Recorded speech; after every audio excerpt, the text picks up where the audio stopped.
Alhamdulillahilladzi qad wafaqa lil ilmi khaira khalqihi walituqa.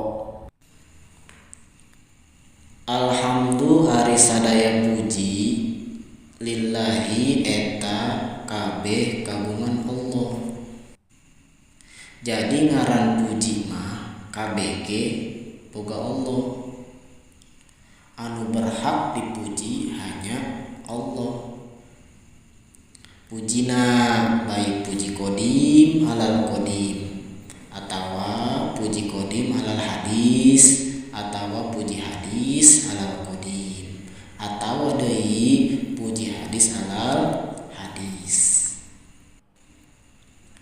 Eta puji anu opat kabeh ge milik Allah.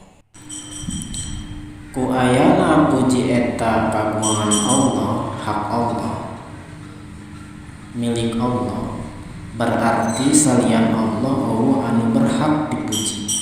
Sehingga lamun aya salian Allah dipuji, eta hakikatna muji ka Allah.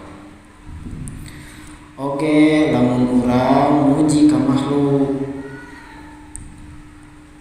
ulah poho hate sambungkeun bahwa puji eta sabarana adalah ka Allah. Naon sababna di dieu ki musannif muji ka Allah? Alladzi qad waffaqa, lantaran Allah teh bener-bener parantos mere taufik, tegesna mere pertulungan, ngabimbing.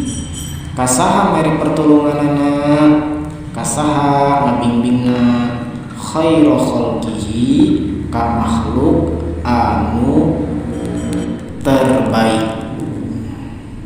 Tegesna mah makhluk Allah, pilihan Allah anu diistimewakeun ku Allah. Ngabimbing pikeun naon? Lil ilmi kahiji